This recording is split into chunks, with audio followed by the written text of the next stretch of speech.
pas qu'il y ait des dérives à l'intelligence artificielle et je pense qu'on a tous en tête des images comme Black Mirror. Vous êtes développeur en fait, vous dites un jour à quelqu'un que vous cherchez un travail, vous pouvez être sûr que dans la journée vous avez 10 coups de fil, 10 offres, des chasseurs qui sont partout. La réunion est interdite, si on veut faire une réunion c'est avec une seule personne et c'est en marchant. Je trouve ça pas mal. Je pense que j'aurais été très épanouie dans un domaine plus scientifique. C'est un trait de mon caractère, c'est que je suis jamais satisfaite, il faut toujours faire mieux. Votre dicton favori? Pas de problème, que des solutions. Bonjour à tous, c'est Vincent Klingbeil et bienvenue dans le Tech Show.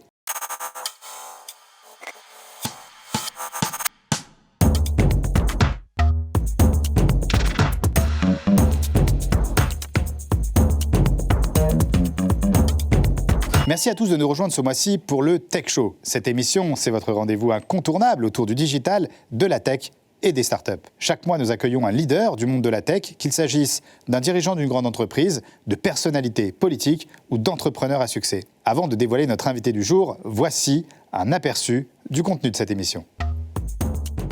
Aujourd'hui dans le Tech Show, notre invité exceptionnel répondra aux questions de Vincent et se prêtera à un quiz inédit. Vanessa nous emmènera en immersion au FD Day. Nous recevrons en plateau Paul Cohen-Scally, directeur des services d'information de la SACEM. Enfin, Hervé Bloch viendra nous parler des transferts de postes au sein de la tech dans le mercato du digital, mais aussi Olivier Bétache et l'interview de vérité. C'est tout de suite dans le Tech Show. Notre invitée aujourd'hui est une femme passionnée par le numérique et l'innovation. Issue d'un parcours atypique, elle a su saisir les opportunités qui se sont présentées à elle pour devenir une figure emblématique du secteur du digital. De ses débuts chez Mobiskill jusqu'à son ascension au sein de France Digital, elle a un parcours exceptionnel. Maya Noël est avec nous aujourd'hui. Bonjour Maya. Bonjour Vincent. Bienvenue dans le Tech Show. Merci beaucoup. Alors Maya, nous sommes vraiment ravis que vous ayez accepté notre invitation au Tech Show. Avant de passer à l'interview Backstory et en savoir un peu plus sur vous, vous avez été nommée directrice générale de France Digital. Alors pour ceux qui ne connaîtraient pas France Digital, est-ce que vous pouvez nous expliquer ce qu'est France Digital ? Bien sûr. Merci déjà de m'accueillir aujourd'hui. Donc France Digital, c'est la principale association de start-up et de fonds d'investissement en France. C'est aussi la plus grande association en Europe. On représente plus de 2000 entreprises et fonds d'investissement. Et notre objectif, c'est de faire émerger des champions européens de l'innovation au service de l'humain et de la planète. Tout simplement. Donc en tant que déjà association, vous avez un but non lucratif. Donc l'objectif, c'est d'aider des startups à émerger. Exactement. Alors contrairement à ce que peut laisser penser entendre notre nom France Digital, on est une organisation 100% indépendante, financée par des privés, donc nos membres qui payent des cotisations. Et donc on a un peu un double rôle, deux casquettes, à la fois celle d'un réseau professionnel où on va créer des ponts entre des entreprises, des fonds d'investissement, mais aussi le milieu académique, des grands groupes, et aussi, là c'est la deuxième casquette, ce rôle de créer des ponts avec les décideurs publics pour être entendus, un peu ce rôle traditionnellement appelé lobby. Et donc c'est ce qu'on est aujourd'hui, le principal lobby des startups. Donc vous avez 2000 startups. Est-ce que vous pouvez nous citer certaines startups qui sont adhérentes de France Digital, peut-être les plus connues? Les plus connues, c'est des Doctolib, c'est des Blablacar, c'est des Back Market. Dans le secteur peut-être plus B2B, il y a des Ecovadis, par exemple, aussi, qui est assez connu. Très bien, ouais. Des Evaneos, Mano, enfin voilà. Et alors comment fait-on pour adhérer à France Digital? Est-ce qu'il y a un process si je suis une startup, je veux adhérer à France Digital, quelle est la démarche? Alors déjà, on n'est pas une organisation professionnelle, c'est pas obligé d'adhérer chez France Digital, c'est vraiment volontaire de la part des entreprises. Et il faut simplement être soit une start-up ou un fonds d'investissement. Donc c'est très simple, il y a un formulaire en ligne, c'est une demande d'adhésion. Et puis nous, on examine si effectivement ça rentre, oui ou non, dans le cadre d'une start-up ou d'un fonds d'investissement. Et est-ce qu'il y a des critères pour une start-up pour pouvoir entrer chez France Digital? Nous, les critères qu'on prend en compte déjà, c'est l'âge de l'entreprise, le potentiel de scalabilité, donc de croissance. Donc il faut vraiment être une entreprise en forte croissance, avec oui ou non le besoin de lever des fonds, mais c'est ça, c'est vraiment le critère de croissance et d'innovation qui vont nous faire dire si l'entreprise rentre ou pas dans le scope. Après, on n'est pas non plus complètement clivant, il n'y a pas de critères hyper stricts de levée de fonds, etc. C'est le plus ouvert possible, le but c'est d'être le plus représentatif possible de ce qu'est l'écosystème d'innovation en France. Et forcément faire du digital. Une boulangerie qui voudrait adhérer serait compliqué. Mais là, c'est très intéressant parce qu'aujourd'hui, je pense que oui, au début, on s'appelle France Digital parce que nos entreprises étaient vraiment sur le numérique. C'est toujours le cas. Mais je pense qu'aujourd'hui, l'innovation va encore plus loin et qu'on peut aussi retrouver des startups, par exemple, dans l'industrie. Et donc, il y a toujours une petite brique numérique quelque part, mais c'est beaucoup plus large, le champ d'action. Et alors, comment faites-vous pour accompagner ces startups? Comment vous les aidez à émerger? Déjà, en structurant l'écosystème pour créer cet effet réseau. Donc, vraiment, en créant des moments de rencontre. on va pouvoir trouver des financeurs, trouver des clients. Il y a aussi des moments de rencontre entre pairs, par métier par exemple, où vous, quand vous êtes dirigeant ou quand vous êtes directeur financier et que vous êtes un peu la tête dans le guidon, on va vous créer des moments de respiration où vous allez pouvoir partager avec d'autres personnes qui font le même métier que vous.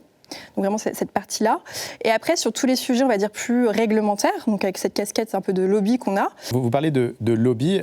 Alors justement, est-ce que vous pouvez nous donner des exemples d'actions que vous avez pu mener en tant que lobbyiste ? Alors le mot lobby, il est particulier, surtout appliqué à notre association. On a en tête forcément ce caractère de défense d'intérêt. Et c'est ce qu'on fait. Par exemple, dans un des derniers combats qu'on a pu mener dans le secteur de la santé, on a beaucoup de membres chez nous qui font de la e-santé, donc des applications au service du patient, et notamment des applications dans la télésurveillance. Donc c'est toutes ces applications qui vont vous permettre, vous, en tant que patient, quand vous sortez de l'hôpital, de suivre vos métriques du corps, avoir une analyse clinique de ce qui se passe chez vous, ce qui vous permet de ne pas aller forcément chez le médecin, mais de tout suivre via l'application. Mais ça ne rentre pas dans la grille tarifaire de la sécurité sociale. Vous sortez du parcours classique, et donc ce qu'on a pu faire, nous, en tant que lobby, c'est de réfléchir en disant, mais en fait, en France, le patient a l'habitude de la sécurité sociale, et dès que vous sortez de ce cadre, le modèle économique est compliqué à trouver. Donc, on a servi un peu de tiers de confiance à différentes startups de ce secteur pour justement aller discuter avec la sécurité sociale, aller discuter avec le ministère de la Santé et faire évoluer le cadre pour qu'il y ait une grille tarifaire qui soit appliquée à cette application. Et vous avez été entendu ? Tout à fait. Donc voilà un exemple d'action. J'ai pu aller ratifier effectivement tout ça au ministère de la Santé. Merci Maya, on va reparler bien sûr de France Digital, mais tout de suite on va parler de votre parcours. Et c'est parti pour l'interview Backstory.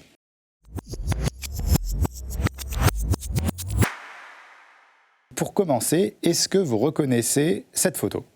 Oui, c'est la place des quarts d'heure à Aix-en-Provence. Exactement. Et donc, alors, qu'est-ce que représente Aix-en-Provence pour vous ? Aix-en-Provence, c'est une ville où j'ai habité. On a déménagé là-bas avec mes parents quand j'avais environ 10 ans. Et mes parents y habitent toujours d'ailleurs. Donc, c'est une ville où j'ai grandi. J'ai fait mon collège et mon lycée là-bas. Donc, j'aime beaucoup cette ville et j'y retourne d'ailleurs dans pas très longtemps. Mais vous êtes quand même d'origine parisienne. Après, vous avez été parisienne. Alors, vos parents sont entrepreneurs. Est-ce que vos parents ont joué un rôle dans votre parcours professionnel ? Je pense que c'est certain. De toute façon, on grandit un peu en suivant certains modèles. Et nos premiers modèles, souvent, c'est nos parents. Et je pense que oui, ils m'ont clairement éduqué à une forme de liberté dans ce qu'on est capable de faire, d'entreprendre tout simplement. Je me suis jamais dit, plus tard, je serai forcément entrepreneur, c'est une chose à laquelle j'aspire, mais ça faisait partie des options évidentes, en tout cas. Et donc oui, en ce sens, ils m'ont beaucoup influencée, et c'est ce qui m'a permis, je pense, de lancer ma première entreprise, c'est sûr. Alors à l'école, vous étiez une petite fille épanouie, une très bonne élève, souvent déléguée de la classe. Toujours. Donc votre passion, ça ne s'invente pas, parce qu'on sait que ce que vous faites aujourd'hui avec les startups, c'est un peu ce que vous disiez à l'époque, vous adoriez organiser des goûters d'anniversaire. Donc d'après nos informateurs.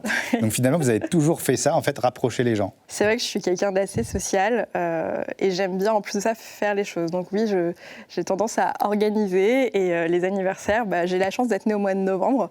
À un moment où il n'y a pas de vacances scolaires, on a déjà fait sa rentrée des classes, donc on connaît tous ses copains et donc c'est toujours la bonne occasion de créer des liens. Moi, je suis très... à la fois, je suis quelqu'un de très professionnel, mais il y a toujours une part un peu personnelle que j'aime bien mettre ma petite touche. D'après nos informateurs, vous aviez un rêve d'enfant qui était de devenir astronaute. Est-ce que c'est vrai ? C'est vrai. J'avais une collection de bouquins sur l'espace assez hallucinante. Ça m'a toujours fasciné, les grands espaces, et surtout ce qu'il y a en dehors de la planète, quoi, le système solaire et au-delà. En tout cas, vous auriez pu, parce que vous avez fait donc terminale spé maths, ensuite prépa maths sup, école d'ingénieur. Donc en fait, vous étiez parti pour vous auriez pu devenir astronaute. Mais j'ai pas du tout fait ça comme parcours. J'aurais aimé faire ce parcours-là. Si, j'ai fait une terminale SP maths. Okay. Et après, j'aurais dû, je pense, aller en maths sup. Enfin, en tout cas, j'étais inscrite. On faisait à l'époque, je sais pas si c'est toujours la même chose, mais on faisait une liste d'options pour après le bac. Et vous avez fait prépa maths sup. En fait, je suis partie en prépa école de commerce, en fait. D'accord. J'ai pas fait maths sup. Après vos études, vous enchaînez les stages. Et un jour, un arrêt de taxi par hasard, vous rencontrez le directeur du Crédit Suisse. Il vous dit « on cherche du monde ». Et c'est comme ça que vous avez décroché ce job. Non, mais c'est vrai. Mais ça m'arrive tout le temps, des trucs improbables comme ça. Oui, je cherche un taxi et je suis dans ce taxi. Alors, il m'a proposé, effectivement, je suis tombée sur lui et il s'avérait que je faisais des études en finance et j'avais notamment travaillé en banque privée. Et il m'a dit, tiens, ça tombe bien, Moi, je travaille au Crédit Suisse et c'est vrai que ça m'a évité d'envoyer un CV et que j'ai eu tout de suite des entretiens. Mais après, j'ai pas voulu continuer dans ce domaine-là. Donc après la banque, vous entrez dans le secteur de la mode, mais là encore, c'est pas votre secteur préféré. Et donc, comment est-ce que vous avez rencontré le secteur de la tech ? C'est vrai que j'ai travaillé dans la mode à la direction financière. Enfin, le parcours était quand même cohérent. J'ai fait un master en finance d'entreprise et voilà, je continuais. Et en fait, quand j'ai travaillé dans cette petite structure de la mode, c'était très intéressant parce que c'est la première levée de fonds à laquelle j'ai participé. Il y avait des parties prenantes étrangères. Enfin, c'était une structure dans le milieu de la mode. Et financièrement, ça se passait pas. Enfin, disons que je trouvais que le secteur était assez compliqué. Il y avait les gros du luxe qu'on connaît tous, qui cartonnent et qui prennent le marché. Quand on est une marque intermédiaire, c'est assez complexe. Et c'est un secteur où je me suis dit, il n'y a rien de nouveau, quoi. C'est assez établi et moi j'ai besoin de nouveautés. Vous vouliez de l'innovation, de la créativité. Exactement, puis moi j'ai toujours été quelqu'un d'assez scientifique et tech dans l'âme. Enfin, je me suis toujours intéressée à des sujets assez scientifiques. Je lisais Sciences et Vie à la maison. Enfin, c'était un peu... Je me suis dit, il faut que je me rapproche de ce domaine-là parce que... Vous avez toujours une appétence pour le digital, pour la tech, c'était quelque chose qui vous attirait beaucoup? Le scientifique en général. Tout ce que je sais, c'est que je veux un secteur innovant et que je veux faire de la vente. Et puis là, un peu par hasard, je tombe sur... une fiche de poste publiée par un ancien de mon école qui montait un cabinet de chasse spécialisé dans le web et dans le mobile. Donc assez pointu, mais c'était parfait. C'était toutes les startups auxquelles je m'intéressais à l'époque. Et qui, dans l'annonce, disait c'est pas grave si vous savez pas faire ce métier, on va tout vous apprendre de la chasse et de la vente. Et je me suis dit, en fait, c'est une entreprise qui est en train de se créer. C'est un ancien de mon école. C'est un secteur qui m'intéresse. C'est comme ça que vous êtes rentré dans le digital. C'est comme ça que je suis rentrée dans le digital, par hasard. Et c'est plus que le digital, c'est aussi dans ce côté... quasi intrapreneurial en fait d'une entreprise qui commence à se créer où il faut tout développer d'un point de vue commercial, il faut apprendre le métier et c'était un super apprentissage. Et donc c'était la société Mobiskill. Mobiskill. Justement, puisqu'on parle de Mobiskill, on a reçu une petite vidéo de personnes qui avaient des questions à vous poser. Il s'agit de Jean-Noël et Baptiste Vavdin, les deux fondateurs de Mobiskill. On regarde. Salut Maya, j'espère que tu vas bien. Du coup, on m'a prévenu que tu passais au Tech Show, donc j'ai une question pour toi. J'aimerais savoir ce que tu as appris chez Mobiskill et qui te sert au quotidien chez France Digital. Et quelle que soit ta réponse, je tenais à te féliciter également pour ton parcours et te dire que ce fut un plaisir de travailler à tes côtés. Hello Maya, j'espère que tu vas bien. Je profite de ton passage au Tech Show pour déjà te dire que je suis admiratif de ton parcours jusqu'à présent. Et j'en profite également pour te poser une question. Ayant déjà travaillé ensemble, j'ai pu constater ton énergie dépensée au quotidien, ta soif d'apprendre et également ta capacité à comprendre le besoin de tes interlocuteurs. Et du coup, j'aimerais bien savoir d'où vient cette insatiabilité. Voilà, j'aimerais que tu répondes à cette question. Et je te souhaite une très bonne continuation. À bientôt. Sympathique, les deux anciens qui vous avez l'air ému là de la question. Ça me fait rire, l'insatiabilité. Alors d'où vient cette insatiabilité alors? C'est vrai que je déborde pas mal d'énergie et j'ai toujours envie d'aller à l'étape d'après. Donc je sais pas d'où ça sort. Je pense peut-être un peu mon éducation. Après c'est un trait de mon caractère, c'est que je suis jamais satisfaite. Il faut toujours faire mieux. Et en même temps, je ne pense pas non plus être une grande impatiente. Je suis patiente, mais c'est vrai que je suis toujours partisane du « on peut mieux faire ». Et pour la réponse de Jean-Noël, à la question de Jean-Noël sur qu'est-ce que j'ai appris chez Mobiskill, c'est toujours dans cette logique de fonction de vente, où on part un peu en bas de l'échelle. Je trouve que c'est une bonne école de la vie, ça rend humble comme il faut de se prendre des bons vents quand on fait de la prospection commerciale. Et je suis vraiment contente d'être passée par là et je trouve que c'est pour le côté un peu aussi énergie et côté insatiable, c'est que on apprend à se dire qu'en fait tout est possible. Effectivement, un jour on va se prendre une porte, on a un coup de fil qui se passe mal. Ça vous a appris la résilience. Voilà, on devient résilient naturellement et surtout on apprend à être humble et à apprécier toutes les fonctions de l'entreprise. En fait, c'est ça que j'aime bien. C'est comme on est parti, quand j'ai commencé chez Mobiskill, on était vraiment 4 dans 20 mètres carrés. J'ai adoré ce moment-là. De création de boîte. De création d'entreprise, de dire en fait, on se débrouille avec ce qu'on a et c'est bien déjà. Et donc ensuite, il y a le whiteboarder. Alors là, c'est le plongeon dans le grand bain, parce que vous êtes quand même particulièrement jeune pour une telle expérience. Alors, est-ce que vous pouvez nous expliquer ce que c'est que le whiteboarder? Whiteboarder, c'était donc j'ai travaillé avec Baptiste et Jean-Noël dans un cabinet de chasse. qui recrutait des profils de développeurs ou de directeurs techniques pour des startups. Et en fait, le vrai problème, c'est qu'il y a un manque de vivier de talent. Et donc, ce qui est assez... d'ailleurs, c'est un peu le monde à l'envers, mais quand vous êtes développeur, en fait, vous dites un jour à quelqu'un que vous cherchez un travail, vous pouvez être sûr que dans la journée, vous avez 10 coups de fil, 10 offres, des chasseurs qui sont partout en train de venir vous alpaguer, tellement il manque de profils. Et je me suis dit, en fait, avec le nombre croissant d'entreprises en France, on ne va jamais y arriver. Il faut qu'on aille chercher des développeurs ailleurs. Et un des viviers évidents, c'était forcément l'étranger. Et en se disant aussi, moi-même, quand j'avais des profils de téléphone, j'avais toujours des choses à leur proposer.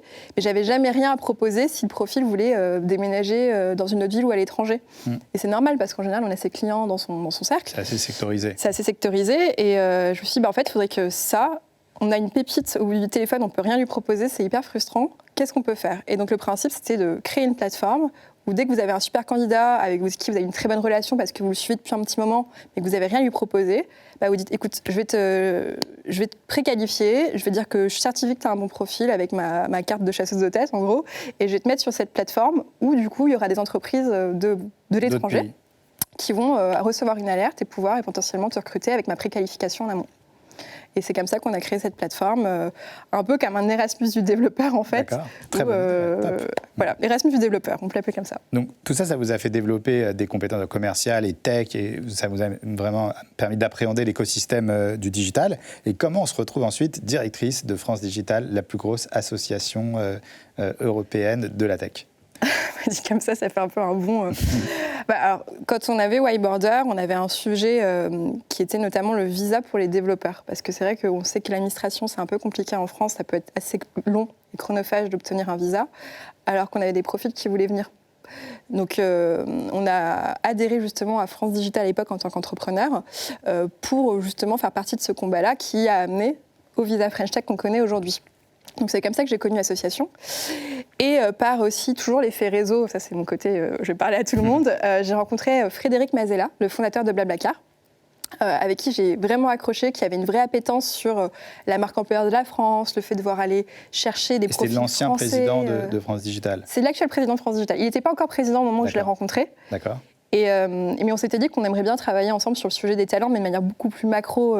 Essayer vraiment d'attirer, d'aller promouvoir en fait la France à l'étranger et dire qu'il faut que vous travaillez pour des startups françaises parce que ça vaut le coup. Et puis donc l'aventure Whiteboarder, à un moment, on est arrivé à un moment pivot où on n'arrivait pas à passer à l'étape d'après. C'était un peu compliqué. Je pense qu'on arrivait un peu tôt sur le marché avec des profils internationaux que nos entreprises n'étaient pas forcément capables d'absorber à l'époque.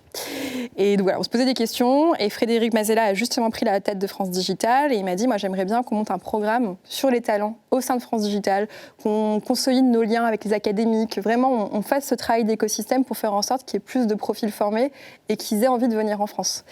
Et là je me suis dit, pourquoi pas, j'aimerais bien travailler pour ce genre de structure qui n'est justement pas une structure privée, qui travaille que pour le collectif. Voilà, c'est associatif et je me suis dit, j'ai jamais fait ça et c'est le bon moment, je pense. On va maintenant parler des événements et de l'action de France Digital. Alors récemment, il y a eu le France Digital Day. Je crois que c'était un énorme succès. Est-ce que vous pouvez nous rappeler ce que c'est ? Alors le France Digital Day, c'est un peu tout ce qu'on sait faire en une seule journée. C'est-à-dire que c'est un grand événement qui rassemble près de 5000 personnes et qui donc rassemble les entrepreneurs, les investisseurs de notre réseau. Mais c'est aussi un peu une démonstration de force qu'on fait sur une journée. Donc on va aussi inviter des grands groupes qui s'intéressent au secteur du digital, des penseurs qui vont pouvoir un peu parler des dernières tendances, donner leur avis, et aussi des décideurs publics français et européens pour qu'ils puissent écouter les enjeux actuels de nos membres et qui puissent du coup imaginer un cadre réglementaire qui leur soit favorable à la fois au niveau français et européen. Alors justement, sur le France Digital Day, au Tech Show, on y était. Je vous laisse regarder le reportage sur le France Digital Day.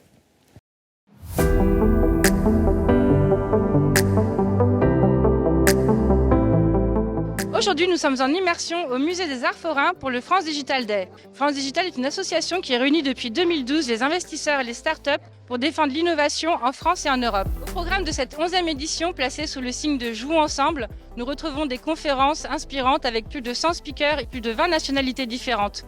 Nous retrouvons aussi des moments d'échange privilégiés entre les start-upers et les investisseurs. Nous avons même un concours de talents. Et pour la première fois cette année, France Digital organise le CES Tech Trends, l'événement mondial de lancement du CES 2024 à Las Vegas.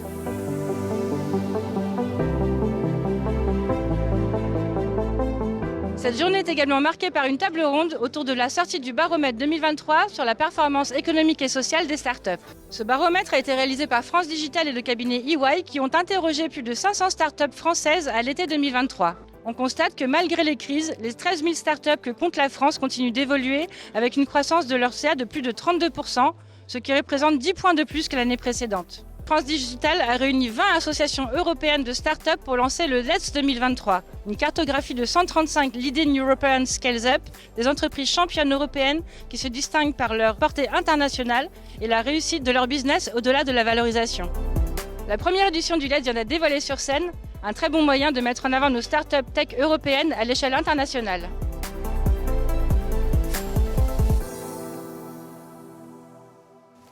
Voilà, petit résumé, c'est vraiment fantastique. Là, je vois de l'émotion, là, on voit tout le travail, c'est beaucoup de travail. C'est beaucoup de travail, mais je crois qu'il n'y a pas que le France Digital Day, vous organisez plein d'autres événements. Est-ce que vous pouvez nous en parler ?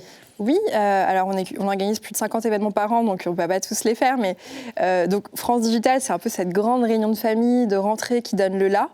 Et nous, tout au long de l'année, on a des cercles qu'on organise mensuellement par métier, donc des cercles de DRH, des cercles de directeurs marketing, de directeurs financiers qui vont vraiment partager entre eux leurs problématiques du quotidien et faire évoluer la fonction. Sur chacune de ces fonctions, il y a d'ailleurs une journée entière qui leur est dédiée une fois par an. Donc là, par exemple, au mois de novembre, on aura notre Impact Day. Donc c'est une journée qui est dédiée notamment au métier de RSE en start-up, à la fois pour les personnes qui occupent déjà la fonction, donc les fameux Chief Impact Officer, qui est une fonction qui a été mise à la mode par Kate Borlangan, notamment chez Content Square.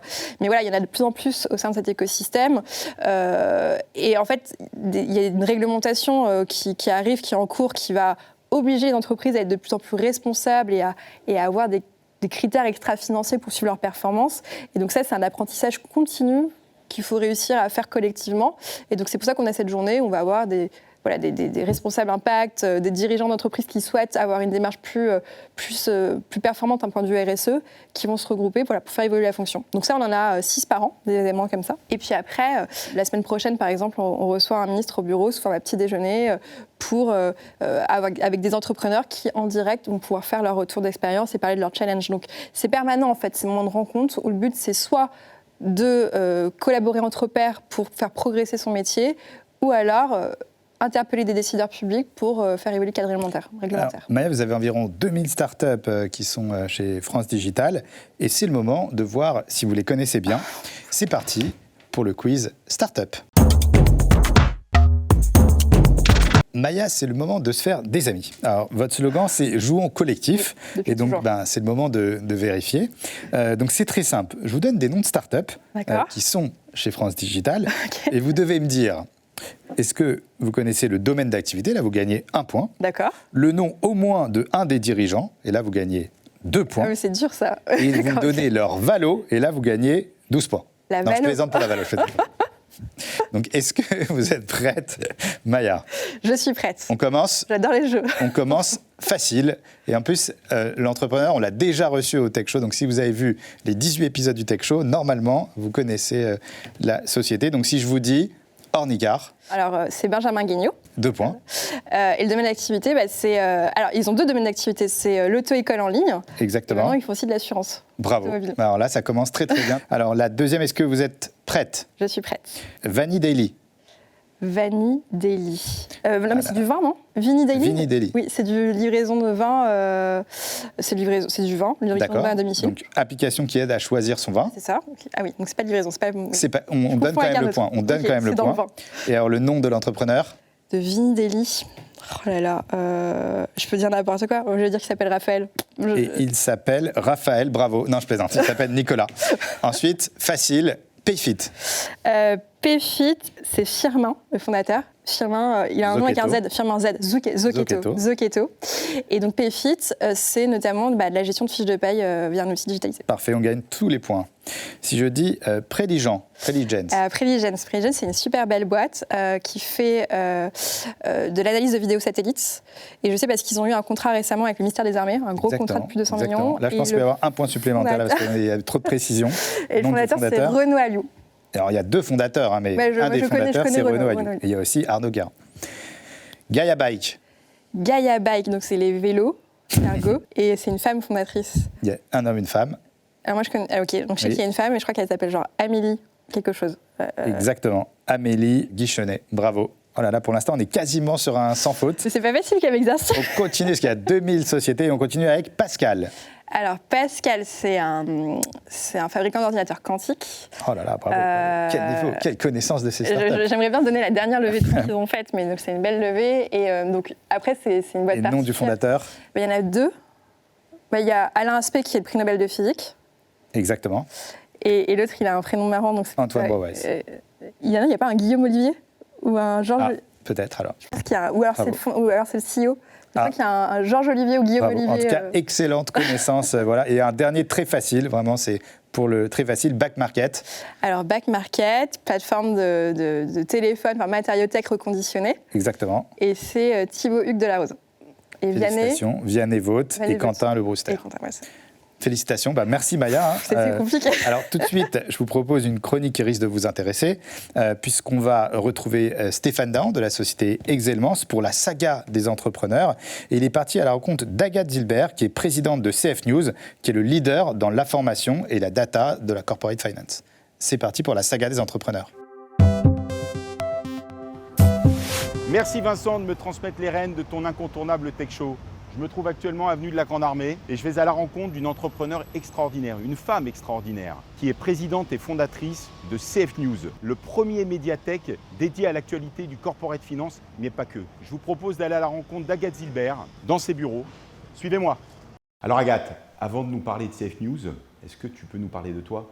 Donc ton enfance, ton cursus, ton parcours professionnel et ton épopée entrepreneuriale. Merci Stéphane. Écoute, ça commence à remonter, mais je vais quand même être brève. Donc mon enfance, écoute, pas très loin d'ici, pas très loin de ces bureaux de l'avenue de la Grande Armée, puisque moi j'ai grandi à Neuilly. Donc voilà, donc une enfance très heureuse, tout va bien. Des études un peu classiques, mais quand même, j'ai fait Sciences Po assez jeune. Donc j'ai été diplômée à 21 ans et imagine-toi que je n'ai pas du tout fait du journalisme tout de suite. J'ai d'abord travaillé dans l'assurance. J'ai travaillé 3-4 ans dans l'assurance. Ça m'a appris beaucoup de choses. J'étais dans le commercial et je pense que ça, c'était une très bonne formation pour la suite. En revanche, mon souhait depuis jeune quand même, c'était d'être journaliste et journaliste économique. Vraiment la macro, moi à Sciences Po, etc., ça m'intéressait et les entreprises m'intéressaient particulièrement. En fait, j'ai démissionné de mon poste d'assureur et j'ai réussi par le biais de connaissances, etc., à commencer à faire des piges. Donc j'ai d'abord pigé pour la Tribune de l'assurance, je m'en souviens encore. C'était mes débuts et puis de là, j'étais dans le groupe Liaison Sociale et puis finalement, j'ai réussi à taper à la porte des Échos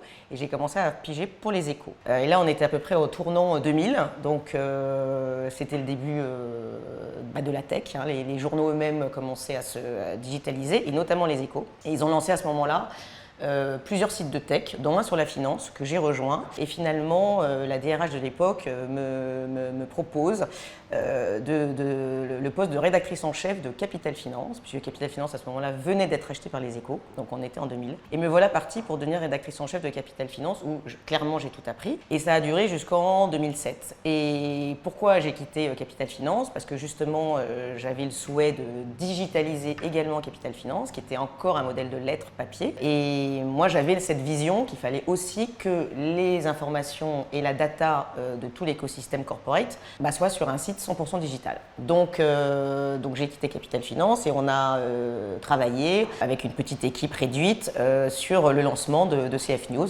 qui est donc arrivé sur les ondes en 2008. Voilà. Alors Agathe, c'était quoi CF News il y a 15 ans? Puisque on vient de fêter les 15 ans de CF News.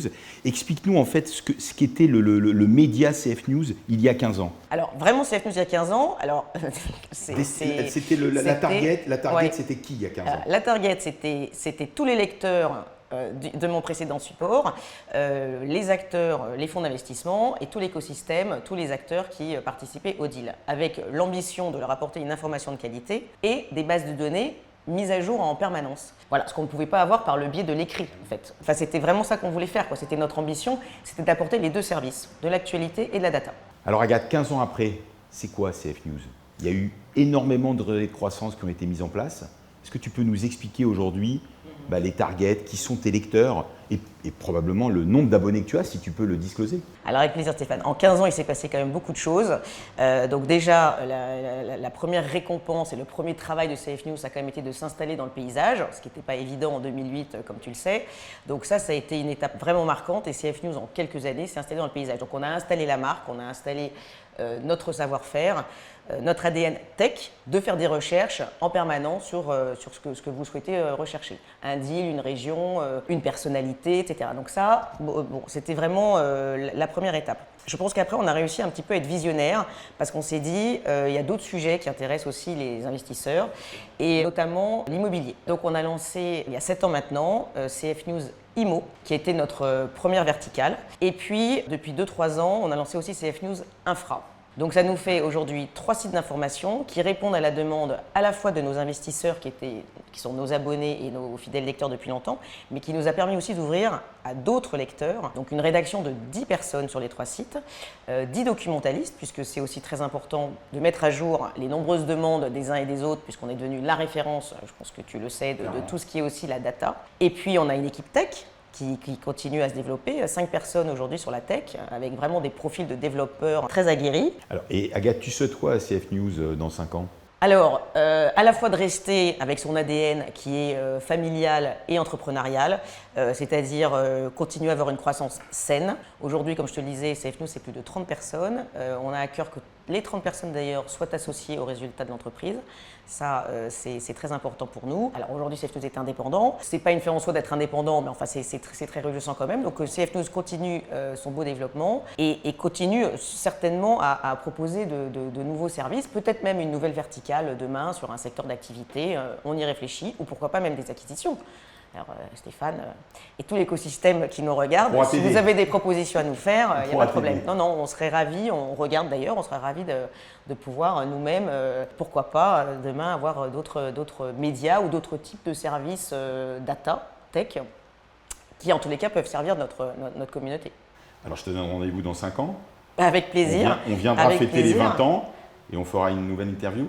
J'en serais bien ravi. Ça te va ? Ouais. Avec grand plaisir, Stéphane, tu es le bienvenu. Merci de ton accueil. Merci Stéphane. À très bientôt Agathe. Au revoir. À bientôt Stéphane. Merci beaucoup Stéphane. Alors Maya, j'imagine que vous suivez l'actualité sur l'intelligence artificielle. On a eu la chance de recevoir Monsieur le ministre Jean-Noël Barrot lors du dernier Tech Show. Il parlait d'une réglementation européenne d'ici la fin de l'année. Alors j'imagine que vous êtes en contact avec lui sur ces sujets. Où en est-on ? Alors, ce qui s'est passé, c'est que les textes ont été étudiés du coup au Conseil, à la Commission et au Parlement. Et donc maintenant, on est dans une phase de trilogue où les 3 vont s'aligner sur le texte final. Mais donc les principales mesures ont été, en tout cas, validées. C'est important parce qu'en fait, c'est un texte, je pense, qui est intéressant, qui est pertinent, dont on a besoin parce qu'effectivement, il ne faudrait pas qu'il y ait des dérives à l'intelligence artificielle. Et je pense qu'on a tous en tête des images comme Black Mirror, avec la notation sociale. Enfin, c'est des choses qu'on ne veut pas voir arriver. Et sur principe, vouloir interdire certains usages de l'intelligence artificielle, je trouve ça très bien. Et il faut le faire. Réglementer. L'enjeu qu'on a aujourd'hui, c'est que déjà, c'est un texte qui a été pensé il y a déjà plusieurs années, qui, une fois voté, sera mis en application en 2026. Et qui ne prend pas encore en compte certaines innovations technologiques qui sont en cours. C'est que ça va tellement vite que... Ça va trop vite. En fait, il faut qu'il y ait une adéquation entre la vitesse de la promulgation des lois et les avancées technologiques. Qui peuvent aller plus vite. Et donc, c'est un peu un des problèmes de ce texte aujourd'hui, de cette règle, c'est que, notamment pour l'IA générative, qui a un peu fait le boom l'année dernière et qui était inattendue au moment où le texte a commencé à être pensé, va tout de suite rentrer dans des cases d'intelligence artificielle à haut risque, donc avec énormément de contraintes réglementaires, alors qu'on n'a même pas encore commencé à véritablement innover sur les usages qui vont avec. Et donc, nous, notre ligne de conduite là-dessus, donc il faut savoir que France Digital a été le principal contributeur au niveau européen sur les amendements possibles sur ce texte. Donc, on a quand même beaucoup travaillé dessus. S'il y a une chose à retenir, c'est que nous, on veut qu'on ne régule pas encore les technologies qui sont derrière, qu'on ne mette pas des bâtons dans les roues aux technologies, mais qu'on réfléchisse plutôt à l'usage qui en est fait. Alors Maya, au Tech Show, on reçoit des personnalités du digital, et aujourd'hui, nous avions envie de donner la parole à Paul Cohen-Scally, qui est directeur des systèmes d'information à la SACEM. C'est une société que vous devez connaître, la célèbre société des auteurs, des compositeurs et éditeurs de musique. Et donc on accueille tout de suite Paul Cohen-Scally. Bonjour Paul. Bonjour Vincent. Bienvenue dans le Tech Show. Merci. Bonjour Maya. Bonjour Paul, merci beaucoup d'avoir pris du temps sur votre agenda pour venir nous parler de la transition digitale de la SACEM. Mais avant tout, peut-on rappeler, pour ceux qui ne connaîtraient pas, qu'est-ce que la SACEM ? Alors, la SACEM, c'est, comme vous l'avez dit, la Société des auteurs, compositeurs et éditeurs de musique. Donc, elle existe depuis 1851. Donc, c'est une start-up, mais il y a longtemps. Donc, c'est une coopérative, c'est une société de droit privé qui fonctionne comme une coopérative et qui appartient à ces 211 000 membres, qui sont donc les créateurs, auteurs, compositeurs, éditeurs de musique, qui créent toutes les chansons, toutes les musiques qu'on écoute et qui nous font rêver.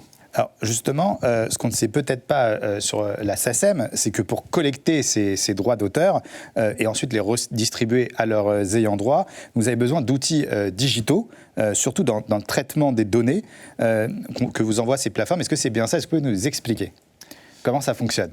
Alors en fait, la SACEM collecte du droit d'auteur.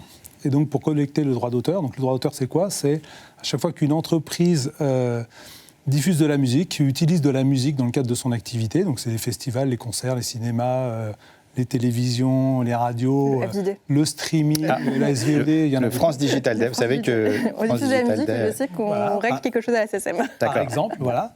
Et donc, on collecte le droit d'auteur, et ce droit d'auteur, donc, on le reverse au créateur. Juste, on a un côté international qui fait qu'on va collecter pour beaucoup d'artistes, des artistes français évidemment, on est à 174 nationalités, mais comme on a des accords avec des grands éditeurs internationaux, on collecte également pour des grandes stars comme Beyoncé ou comme le groupe BTS en Corée, puisqu'on a un accord avec la Comca. Toutes ces œuvres-là qui sont diffusées sur l'ensemble de ces médias, c'est énormément de données qu'on se doit de collecter, et c'est quelque chose qui, avec le digital, a complètement explosé. Et donc, quand on parle du streaming ou quand on parle de la musique et de la vidéo, on collecte, on manipule, c'est de l'ordre de 275 000 milliards de données qu'on est obligé de traiter, de manipuler. De collecter et ensuite de redistribuer. Et pour arriver à, effectivement, répartir l'argent aux créateurs des musiques qui ont été utilisées sur l'ensemble de ces...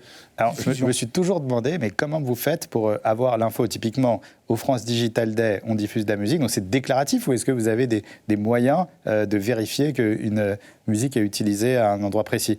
En fait, c'est le moyen le plus simple, donc c'est effectivement déclaratif. Donc, les entreprises avec lesquelles on signe des accords de licence pour qu'elles puissent utiliser la musique, en général, nous donnent le programme de ce qui est diffusé. Donc une télévision ou le streaming, on a l'ensemble de tout ce qui est diffusé, tous les nombres de streams, par exemple, sur le streaming. Et puis, quand on ne l'a pas, parce que quand on est chez un coiffeur, on ne va pas lui demander ce qu'il a mis comme radio, on a un autre mode de fonctionnement qui est... on sait qu'il utilise la radio, on sait ce qui passe à la radio, donc on utilise cet argent pour abonder ceux qui sont les titres qui sont les plus diffusés en radio. D'accord. Et pour ça, vous utilisez des algorithmes, une techno pour... Alors, c'est des choses... c'est le système d'information qui fait ça. C'est des algorithmes qui sont propriétaires pour arriver à répartir au mieux à l'ayant droit, voilà, pour qu'ils soient le plus justement rémunérés par rapport à leur travail.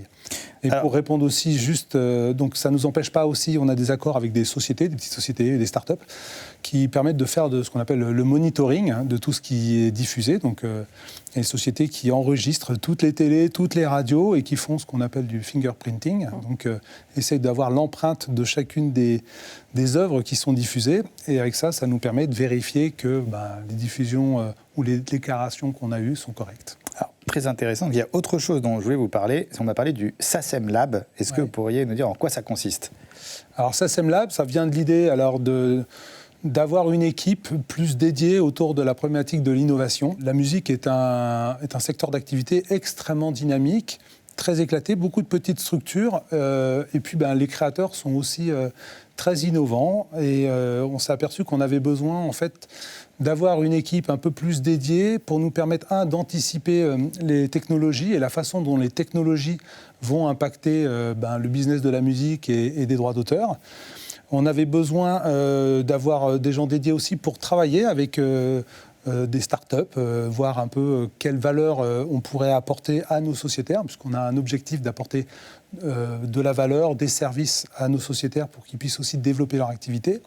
Et puis on a besoin également d'avoir ce partage, parce que les gens sont un peu souvent le nez dans le guidon dans les entreprises, Et on a besoin d'avoir des gens qui viennent expliquer ce qui se passe à l'extérieur, ce qui se passe dans le secteur, ce qui se passe avec les startups, pour essayer de partager ces informations et puis permettre à tout le monde de savoir utiliser ces opportunités qui sont offertes par l'écosystème. Voilà. Et justement, la place de l'intelligence artificielle dans votre système d'information, est-ce que vous utilisez beaucoup ? Alors, on utilise l'intelligence artificielle sur certaines problématiques très spécifiques, mais c'est vrai que l'intelligence artificielle, on en parle partout, hein, on en parle dans tous les médias, on s'en est emparé, donc on a commencé déjà, il y a quelques mois, à en parler au sein de la SACEM pour en comprendre les impacts que ça pouvait avoir sur la création, sur la rémunération des créateurs. On a ce qu'on appelle un comité stratégique et innovation, qui regroupe des membres du conseil d'administration, des créateurs, des gens de SACEM Lab, des gens de la DSI, des gens du business développement chez nous. Et on essaye donc on fait venir des invités. On a fait venir par exemple Alexandra Bensamoun, qui est une professeure de droit qui est spécialisée et qui donne, je crois, travaille pour l'État en termes de conseils autour de l'IA. On a fait venir des créateurs, hein, comme Benoît Carré, qui utilisent déjà l'IA dans leur création, pour essayer de comprendre justement, ce qu'est l'IA, et comment ça peut impacter notre activité autour du droit d'auteur. Mais j'imagine que des plateformes comme Spotify ou Deezer ont quand même pas mal changé le modèle de la SACEM. Enfin, je pense notamment sur la rémunération des artistes derrière. Sur la rémunération des artistes, ça a totalement changé, puisque effectivement, pour permettre finalement le développement de la musique en ligne, et puis je crois que ça a aussi coupé court à pas mal de piratage, hein, toutes ces plateformes de musique, mais qui ont rendu un prix unitaire de la musique qui est pour certains jugé comme plus bas qu'avant. Hein. Ouais. Aujourd'hui, vous pouvez, pour un abonnement qui est lors d'une dizaine d'euros, écouter plus de 1000 titres. C'était impossible il y a quelques années quand on était dans un autre modèle économique. Donc oui, le modèle économique s'est transformé. La SACEM s'est adaptée. Hein. Enfin, je crois que Darwin dit que celui qui gagne, c'est pas celui qui est le plus fort, c'est celui qui sait s'adapter. Et depuis 1851, on s'est pas mal adapté, et notamment à ce digital-là. Et je ne sais plus ce que je voulais dire. Mais... Maya, je crois que vous avez quelques startups dans la musique. Tout à l'heure, on a vu que vous connaissiez bien vos startups au sein de France Digital. Et donc, comment une entreprise comme la SACEM peut aider ou accompagner les innovations des startups dans ce secteur ? Je trouve ça très intéressant déjà qu'il y ait un système de lab qui a été mis en place, parce qu'effectivement, je pense qu'une des principales difficultés pour des structures comme la SACEM, c'est la communication et la culture pour travailler avec des startups. Et je pense qu'il faut qu'il y ait en interne de ces grands groupes des structures dont c'est le rôle de faire un peu les ponts, de savoir dire qui est le bon décisionnaire à la SACEM pour utiliser tel ou tel outil. Et donc, potentiellement, je pense que c'est soit la SACEM développe au sein même du lab des solutions qui leur sont propres, soit c'est une bonne entrée pour des services de la musique qui auraient un intérêt à travailler avec la SACEM. Je pense, alors c'est pas des membres, mais un Shazam, typiquement, je trouve que la technologie derrière un Shazam, c'est exactement ce qu'il vous faut pour pouvoir savoir ce qui a été diffusé et du coup rémunérer à sa juste valeur l'auteur qui est derrière la chanson. Le rôle que peut avoir la SACEM, c'est tout simplement de devenir un client de start-up qui sont dans notre écosystème. Et du coup, ça m'intéresse parce que nous, c'est un enjeu qu'on a souvent avec beaucoup de grands groupes français, c'est qu'il n'y a pas de réflexe, on va dire, national. En tout cas, il n'y a pas de préférence française, forcément, quand on va choisir une technologie. Est-ce que c'est des questions que vous vous posez en disant on va, d'une certaine manière, avoir un effort un peu souverain d'aller commander auprès d'une start-up française où vous ne faites pas attention aux nationalités ? En fait, il faut comprendre, c'est plus facile d'aller voir des Français et des sociétés. Elle défend bien ses startups quand même. Elles sont à côté. Donc, oui. Moi, je préfère travailler avec des sociétés françaises. On travaille avec quelques sociétés. Il faut comprendre que l'écosystème de la musique, c'est un monde très, très international. Hein, et l'innovation, elle vient aussi d'ailleurs. Donc, on reste ouvert à l'innovation ailleurs. Mais on travaille avec des sociétés françaises, ouais. Enfin, voilà, quand on a été au MAMA, il y a quelques événements comme ça où on travaille avec... où on fait pitcher des sociétés. Là, l'année dernière, je reprends Mama, on a fait pitcher plusieurs startups devant le conseil d'administration. Là, c'était donc le SACEM Lab qui avait organisé ça, pour justement voir s'il y a des opportunités qui peuvent s'ouvrir pour la SACEM et pour un intérêt commun entre ces startups et la SACEM. Donc, on essaye de faire ce pont. Et franchement, c'est toujours plus facile de le faire avec les sociétés françaises. Bon, tant mieux. Peut-être un partenariat entre France En tout Digital cas, c'est tout à et la fait SACEM. ce rôle d'aller justement pour un acteur particulier déniché parmi nos membres des entreprises qui pourrait effectivement répondre à une problématique. Et souvent, ce qui est compliqué, c'est que, alors peut-être pas la SACEM qui est sur un cas assez spécifique qui est très lié à la musique, mais encore on n'est même pas capable d'imaginer les cas d'usage qui sont possibles et qui existent. Et de notre rôle, c'est aussi de dire, peut-être que vous n'avez pas un besoin immédiat, mais on va vous montrer ce qui se passe un peu dans le secteur, tout ce qui se développe, pour aussi faire émerger des potentialités de business. Et c'est tout à fait ça notre rôle aujourd'hui. Merci beaucoup, Paul, d'avoir été avec nous. Vous repassez quand vous voulez au Tech Show. C'était vraiment passionnant. Et maintenant, on en sait beaucoup plus sur la SACEM. Alors, Maya, on parlait tout à l'heure de recrutement, d'RH. Et il faut être très attentif au management. Dans les startups, il y a tout un état d'esprit dans les startups. Il faut penser au bien-être des salariés, au feel-good management. Alors, évidemment, pause détente, table de ping-pong, salle à manger accueillante, tous les clichés. Mais il y a d'autres idées qui ont été plus ou moins hallucinantes. Et donc, c'est parti pour le quiz, les pires idées en management. Alors Maya, on va parler des pires idées du quiz, des pires idées dans le management, dans les startups. Mais d'abord, est-ce que vous avez un exemple d'idée un peu loufoque qui a été mise en place par une startup ? Non, j'en ai pas nécessairement dans les startups que je côtoie au quotidien, mais moi, ce qui m'a toujours un peu fait, je me suis toujours demandé pourquoi, c'est des vidéos de bureau un peu type Google à l'étranger où on voyait des toboggans. Des toboggans pour aller à son bureau. Enfin, effectivement, c'est sympa. Je vois pas trop quand même ce que ça fait dans le cadre du travail. Mais quelque part, en plus, moi, je trouve ça drôle parce que je comprends complètement le concept de vouloir faire en sorte que ses collaborateurs se sentent bien au travail. Mais prenez l'exemple d'un baby-foot. Super, enfin moi j'adore jouer au baby-foot, mais je peux aussi comprendre que ce soit clivant pour certains, notamment quand la structure est petite, de se dire je fais partie des 2 personnes sur les 20 qui n'aiment pas le baby-foot. Donc il y a un petit côté double tranchant que, il y a certaines idées que je comprends pas. Justement, parce que nous, des idées loufoques, on en a. Et en fait, je vais vous donner des idées de concepts de management de start-up et vous me dites si ça existe ou si ça n'existe pas. D'accord. Est-ce que vous êtes OK pour jouer à ce jeu ? OK. C'est parti. Alors, 1, l'entretien en faisant du running. Ça existe ou ça n'existe pas ? Ça existe. Donc ça existe, oui, ça existe. Donc on le voit sur un post LinkedIn. Donc on y voit en effet un monsieur postulant pour un stage ou une alternance en data. Et il est obligé de se farcir un running en guise d'entretien. Donc voilà, parfois, pour être disruptif, c'est pas forcément bon. Très bien. Ensuite, la puce implantée aux salariés pour faire tout rapidement. Ça existe ou ça n'existe pas ? Non, ça n'existe pas. Eh bien oui, ça existe. C'est la start-up Trisquare Market qui n'a pas le temps, spécialisée dans la vente de distributeurs. Elle a proposé à ses salariés de se faire implanter une puce électronique. Mais pourquoi faire entre le pouce et l'index. Cette puce permet aux employés de déverrouiller leur ordinateur à distance, de passer des portiques et de payer. Donc c'est un peu Black Mirror leur histoire. Très bien. On continue ? On continue, Maya. Et donc maintenant, le punching ball, où on peut mettre la tête de son supérieur hiérarchique. Ça existe ou ça n'existe pas ?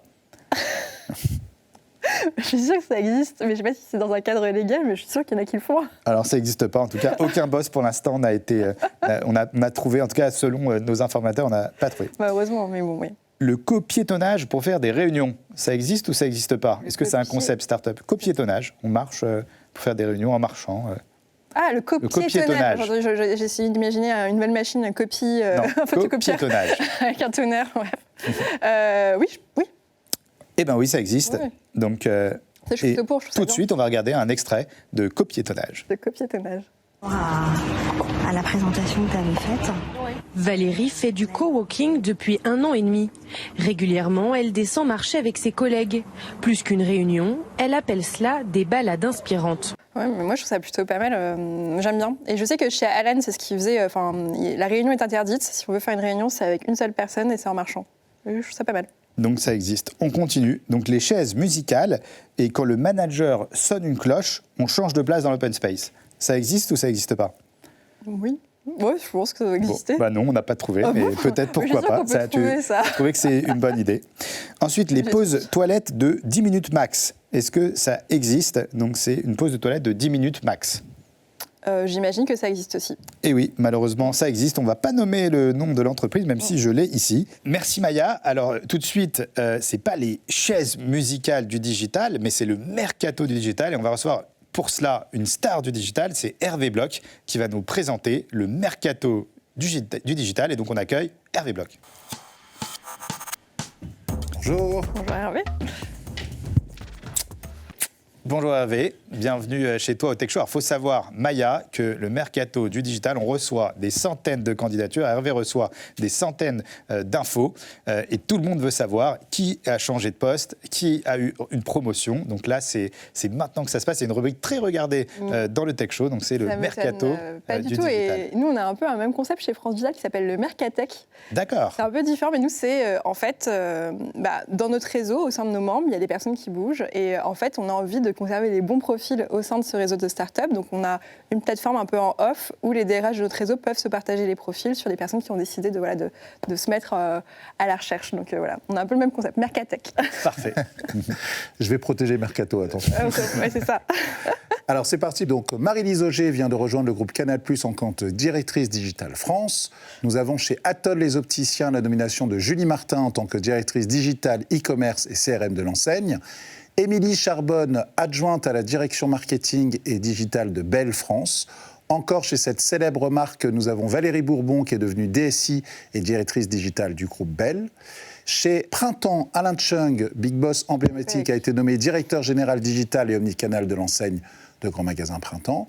Chez Aigle, nous avons Julie Bonnet, big boss emblématique et chief digital officer de cette très belle marque. Le célèbre réseau social Pinterest a annoncé la nomination de Jérôme Marty au poste de managing director France. Et puis, une nomination très particulière, très emblématique. Hervé Mignot est nommé Chief AI Officer de European Digital Group, la maison mère du Tech Show. Merci beaucoup Hervé. Alors Maya, est-ce que tu connaissais certaines personnes de ce mercato? Parce que là, on a eu quand même des beaux transferts ce mois-ci. J'étais à l'école avec Alain Chung, qui a été directeur digital du Printemps. Alors, Maya et Hervé, donc vous allez rester avec nous, puisque là, c'est une séquence emblématique du Tech Show.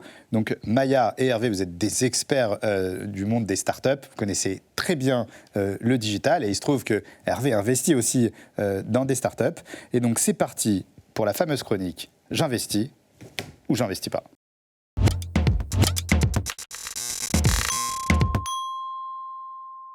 Hervé, Maya, donc ces startups n'existent pas pour la plupart, mais vous devez nous dire si vous investissez ou vous investissez pas, et parfois vous pouvez dire pourquoi. D'accord. Est-ce que vous êtes prêts?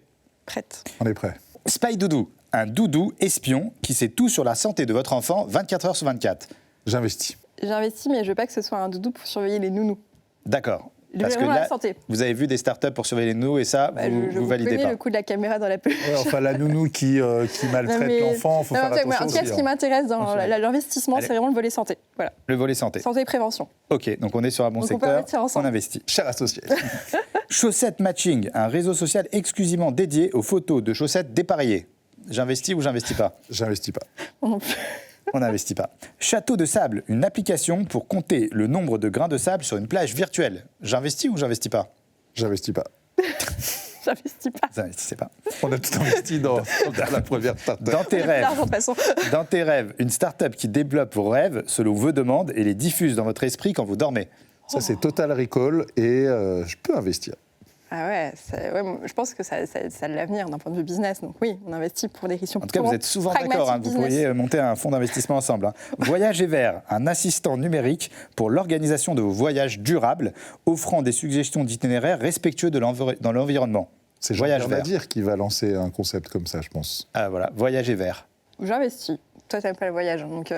Il y a déjà des gens qui sont dessus. Donc trop de concurrence, on n'investit pas. Et enfin, RoboPsy, un psychologue virtuel pour robots qui aide les intelligences artificielles à gérer le stress lié à leur existence numérique. J'investis direct, c'est sûr que ça a de l'avenir. Moi, j'investirais plutôt pour celui qui aide l'humain à gérer son stress et pas forcément le robot. Et enfin, une dernière start-up qui s'appelle le Tech Show, une émission sur la tech et le digital. J'investis ou j'investis pas? Jamais ça marche. Je prends la majorité du capital. Moi, jamais ça marche. Pour une fois, vous n'êtes pas d'accord. Merci beaucoup, Hervé. On a été ravis de te recevoir chez toi sur le plateau du Tech Show et on a hâte du prochain mercato du digital.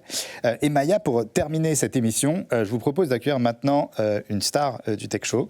C'est un coach d'entrepreneurs. Il s'appelle Olivier Bétache. C'est le patron du cabinet Darwin. Donc c'est parti pour le mot du coach.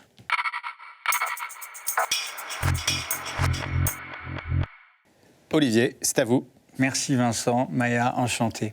Aujourd'hui, on va tenter d'apporter de la clarté à un sujet ô combien fondamental pour toute entreprise, c'est la question de sa mission. Elle se résume en 4 mots, à quoi sert-on ? Voilà une question basique, mais sur laquelle on va se pencher, car elle est selon moi devenue bien plus pertinente aujourd'hui que la fameuse question du « qui sommes-nous ?», qui, de mon point de vue, touche de sérieuses limites. En effet, même si on parle parfois, notamment dans le domaine juridique, de personnes morales, nos entreprises ne sont pas des personnes et n'ont pas d'identité propre. Et le fait de vouloir clamer à tout prix un sens et une identité commune peut s'avérer illusoire et contre-productif. Pourquoi ? Parce que de moins en moins de gens ont envie de s'identifier à leur travail comme on rentre en religion. Ils sont OK pour contribuer de bon cœur à un projet collectif, mais tout en gardant une approche pragmatique. D'un autre côté, s'il n'y a pas un minimum de sens dans le travail, on va vite avoir un problème de cohésion. Pour les collaborateurs d'abord, mais aussi pour les entrepreneurs et également de plus en plus pour les investisseurs. C'est un phénomène sociétal. Bon, alors comment craquer ce problème ? Est-ce qu'il y a un juste milieu entre l'entreprise tribu et l'entreprise purement mercantile ? Eh bien oui, on l'a dit en intro, sinon je n'aurais pas fait de chronique. Oui, si l'on s'intéresse à la mission d'entreprise plutôt qu'à son identité. En effet, à défaut d'être des vraies personnes, nos organisations sont plutôt des organes. D'ailleurs, c'est la même racine. C'est-à-dire qu'elles tirent leur raison d'être de leur fonction, dit autrement, de leur capacité à être utiles à leur environnement. Alors comment une entreprise trouve-t-elle sa juste place, c'est-à-dire sa manière singulière d'apporter de la valeur à son environnement ? Pour adresser cette question, on va voir un outil aussi simple que puissant, qui s'inspire largement des travaux de Sari Van Poel, une référence pour moi, et que j'ai un peu remanié. Donc on peut modéliser grâce à ça le fait d'être à sa place comme un sweet spot au centre de 3 variables. 2 de ces variables sont assez évidentes. Les besoins clients que l'on veut adresser d'une part, et le fait d'avoir un modèle économique rentable d'autre part. Et voici la 3e variable qui change tout, le compelling purpose du dirigeant. Le compelling purpose, littéralement, sens irrésistible. C'est une sorte de conviction profonde et auto-attribuée qui pousse le dirigeant à entreprendre. Elle est pour lui porteuse de sens en soi, comme un appel irrésistible à aller là où il se sentira le plus utile en étant tout simplement lui-même. Car si l'entreprise n'a pas de personnalité en tant que telle, le leader, lui, est une personne bien réelle et son compelling purpose peut devenir un réservoir de leadership et fédérer l'ensemble du collectif sans pour autant avoir à l'imposer artificiellement aux autres. Prenons un cas concret, c'est toujours plus simple. Un entrepreneur a pour sens irrésistible de rapprocher les gens de la mer. Ouais. Ancien marin, il considère que se réveiller en famille ou entre amis sur un bateau est une expérience si intense qu'il veut pouvoir l'offrir au plus grand nombre. D'un autre côté, les propriétaires de bateaux expriment le désir d'amortir leurs frais via des locations de courte durée. Et un modèle économique existe pour faire cela, et il a bien fait ses preuves, c'est celui d'Airbnb. De là naît une mission d'entreprise, offrir une plateforme sécurisée pour la location de bateaux et ainsi rapprocher les gens de la mer. Et c'est la mission de Click & Boat. Ce qu'il y a d'habile avec cette approche, c'est qu'on ne demande pas à tous les collaborateurs de devenir marins ou de s'inventer une passion soudaine pour le large. Les collaborateurs pourront s'investir et prêter main forte à cette mission, non pas parce qu'elle donne à leur vie le sens qui lui manquait, mais parce que cette mission leur paraît vertueuse et qu'elle est incarnée par des dirigeants et des dirigeantes qui sont passionnés. Mais alors, que se passe-t-il si un dirigeant ne connaît pas son compelling purpose ? Eh bien, ma foi, si c'est le cas, appelez-nous. Si votre sens irrésistible sommeille au fond de vous, nous vous aiderons à le révéler et à le mettre en mots, et en 2 heures chrono. Pour cela, rendez-vous sur darwintalent.com ou sur ma page LinkedIn. Allez, salut. Merci beaucoup, Olivier. C'était passionnant comme à chaque fois. Et du coup, Maya, j'ai envie de vous poser une question. C'est quel est votre compelling purpose ? Est-ce que vous avez déjà réfléchi à ce qui vous motive, à ce qui fait que vous ayez envie d'accompagner autant de startups ? Je pense qu'on l'a dit au début de l'émission, ma passion, c'est d'organiser des goûters d'anniversaire. Voilà. Et donc, souvent, compelling purpose, on observe que c'est des choses qu'on faisait déjà dans l'enfance, parce que c'est irrésistible, on le trimballe partout. Donc c'est juste, peut-être que ça vient de là et que c'est juste une ambition extrêmement poussée dans le fait, enfin je ne veux pas préjuger, mais en tout cas, le fait que ce soit dans l'enfance, c'est plutôt un bon pronostic. C'est assez ça, puisqu'on disait, voilà, donc organiser des anniversaires, certes, mais pour moi, c'est vraiment cette croyance profonde dans l'intelligence collective, qu'il n'y a que des choses positives qui peuvent naître de rencontres.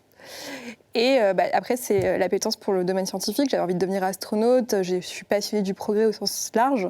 Et donc, en fait, je pense qu'on le retrouve complètement dans la mission d'un France Digital aujourd'hui, à savoir jouer collectif pour faire émerger des champions européens de l'innovation au service de l'humain et de la planète. Et en fait, tout est là, et c'est vrai que moi, je n'ai pas créé France Digital, donc je ne suis pas fondatrice, mais c'est vrai qu'aujourd'hui, en tant que dirigeante, c'est quelque chose dans lequel je me retrouve à 200%, et donc la mission, voilà, elle est claire.